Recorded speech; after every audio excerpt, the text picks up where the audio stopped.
Welcome to the Real Board Loft. I'm Trip Foreman, and this is the Rusty Chew Toy. This is a new model from Rusty Surfboards, and it is a little bit different than a lot of the other Rusty surfboards. The first thing when you look at this board, you probably notice two things right off the bat. One is, where is the stringer? And the next one is, what are those channels along the rails? So talking about the rail channels or the grab rails, this is a great way to do three things on a board really effectively. The first is when you have those channels on the rail or the grab rails, it puts an S in the fiberglass going around that section, and it really strengthens the rail up by having that additional area where the fiberglass is. And if you think about where the board, if you were to break a board, any break on a board starts happening at the rail. So if you have a stronger rail, it overall leads to a stronger board. The next thing with the grab rails that's beneficial is when you're duck diving the board, your whole thumb fits, or your thumbs with an S, fit in the grab rail and just gives you a much more confident grip on the board underneath the water when you're going underneath the whitewater.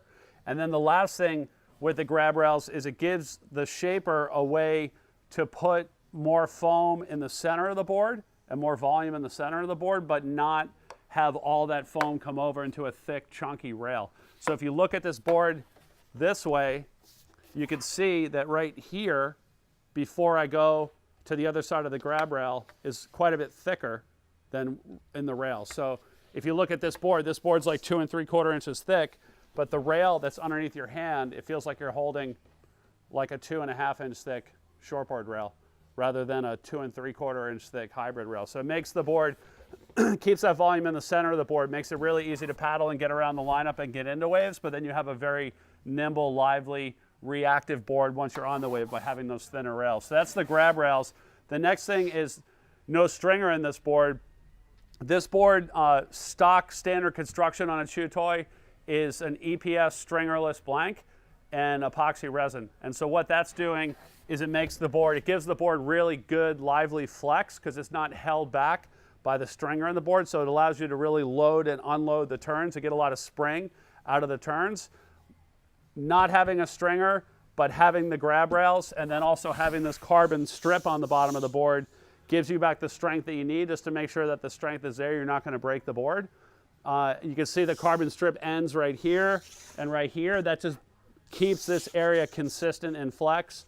And then allows the nose and the tail to flex a little bit more, so you can load them up in and out of the turn. So it's every one of the chew toys that you see is always going to be in this construction. It's a lighter construction. It's a little bit more durable as far as like the epoxy resin is always going to make stuff board more durable. And then having the grab rails and the stringerless just makes it it's a more tech construction than your standard PU poly. Talking about the performance of this board, it's a good all-around board.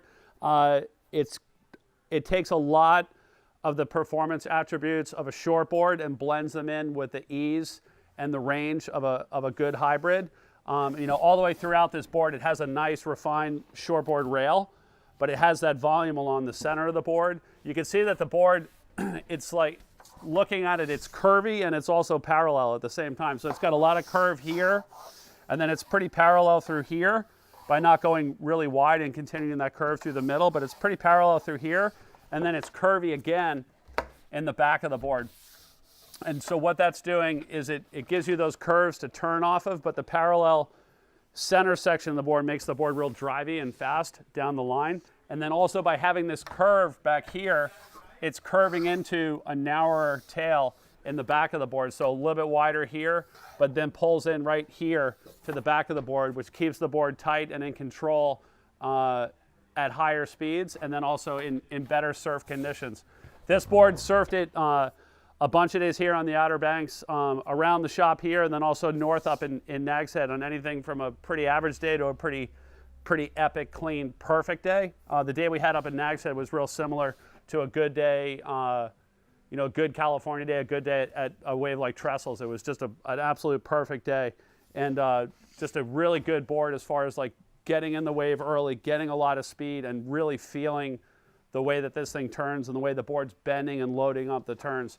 I rode it with as a thruster on that few Magic sessions. I rode it with the Fannings, the Mick Fanning larges, in the FCS2. I've also ridden it with the Performer larges and Performer larges in the front, and then Performer medium quad trailers, and that worked as well. A little bit faster, just not as pivotal in the turns, and the board has plenty of speed, so I ended up going back to it. I liked it a little bit better as a thruster, but I think people will like either one of those setups in the board.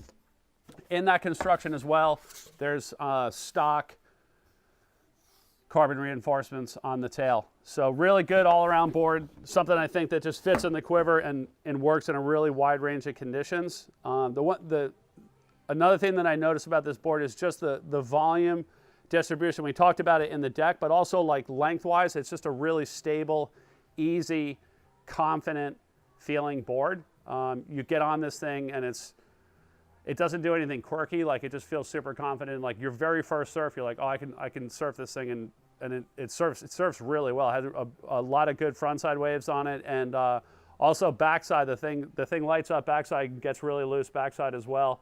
Off the top of the wave, but a lot of those waves up in Nag's Head, there was a good right coming into the pier, so it would like kind of come in fast and like also wedge towards you, and you really have to start loading up the board and turning it hard because the wave's also bending around at you at the same time, and it surfed really well in those conditions. Also, I think looking at this board, it's, you know, the Smoothie is a really popular board from Rusty, and this has the ease of the Smoothie. It just has a little bit more curve built into the board, and you could surf it with a little bit more vertical approach than the Smoothie. The Smoothie is a little bit more linear and down the line and carving and super fast, where this has a little bit more curve in the outline and a little bit more curve in the rocker to allow you to really start winding up those turns more vertically compared to the Smoothie. Neither one, you know, is better than the other one. They're different. But I think that's the main difference and a good comparison as far as having a board that people are familiar with. The outline of that board helps it do this. The rails, having the thinner rails, helps it do that. And then also having the ability to load and unload the blank by having it be stringerless and having it be nice and light and springy also allows you to do it. Super confident board, really easy to surf well, and rangy as well. So it's the Rusty Chew Toy. If you have any questions on this board, you can give us a call at the shop, 252-987-6000, or you can look us up online, realwatersports.com/surfing. Thanks for tuning in.